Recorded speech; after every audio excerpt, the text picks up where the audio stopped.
Vous aimez les films hongkongais? Vous aimez les prisons? Vous aimez les fantômes? Vous aimez le taoïsme? Vous aimez les femmes? Vous aimez les plans culottes et les nichons? Alors, Jailhouse Hero est fait pour vous.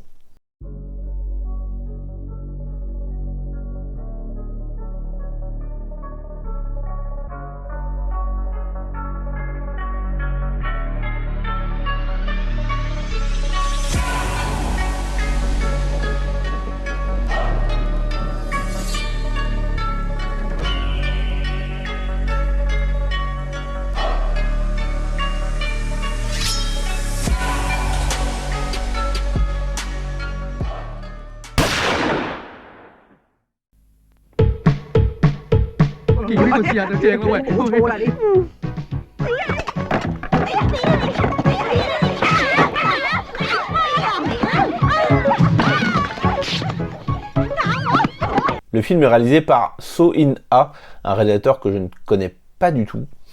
Et on retrouve au casting du film, entre autres, Amy Yip, Maria Cordero, Pauline Wong, Loletta Lee et Stanley Fung.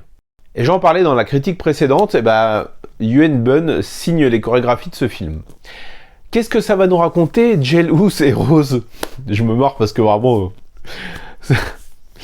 Ça se passe dans une prison pour femmes où une jeune femme va tenter de s'évader, mais va échouer, va mourir, et son âme va être prisonnière dans les lieux, dans la prison. Et le directeur de la prison, incarné par Stanley Fung, va un jour engager 3 jeunes hommes pour faire divers travaux. Et un bordel assez compliqué à résumer comme beaucoup de films HK de l'époque, va se mettre en place. Mais en gros, une détenue va se mettre à voir le fantôme et elles vont se lier d'amitié et tout faire pour essayer de s'évader.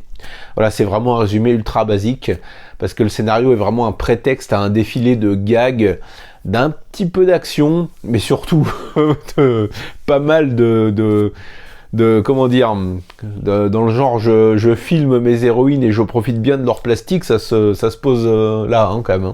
Parce qu'on a un nombre de plans culottes assez incroyable. Tout est prétexte à déchirer la blouse et à dévoiler des boobs.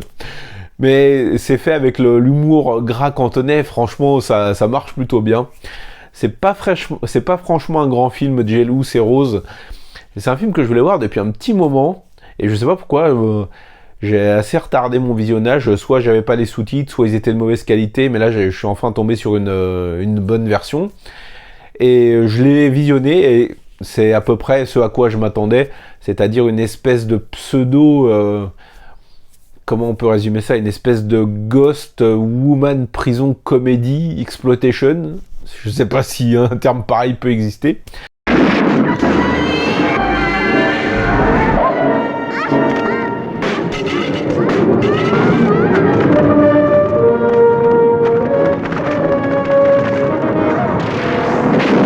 Mais c'est à peu près ça, quoi. Vous aurez surtout de la comédie grasse, des actrices au physique très avantageux. Il y en a une qui s'appelle... comment son prénom? C'est un truc en rapport avec la poitrine, là. Enfin bref, je sais pas, elle est définie juste par ses seins. Voilà, la subtilité Hong Kong.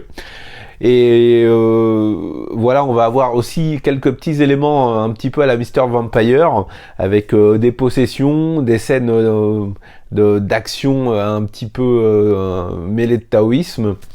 Et ça fonctionne plutôt bien, c'est un cocktail plutôt sympa, même si c'est pas franchement la meilleure comédie du genre que vous allez pouvoir voir dans votre vie, hein, clairement.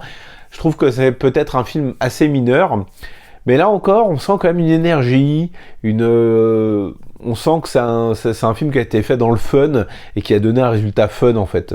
C'est pas prise de tête, c'est assez gratuit dans tout ce que ça propose. Et voilà, moi j'ai plutôt passé un bon moment.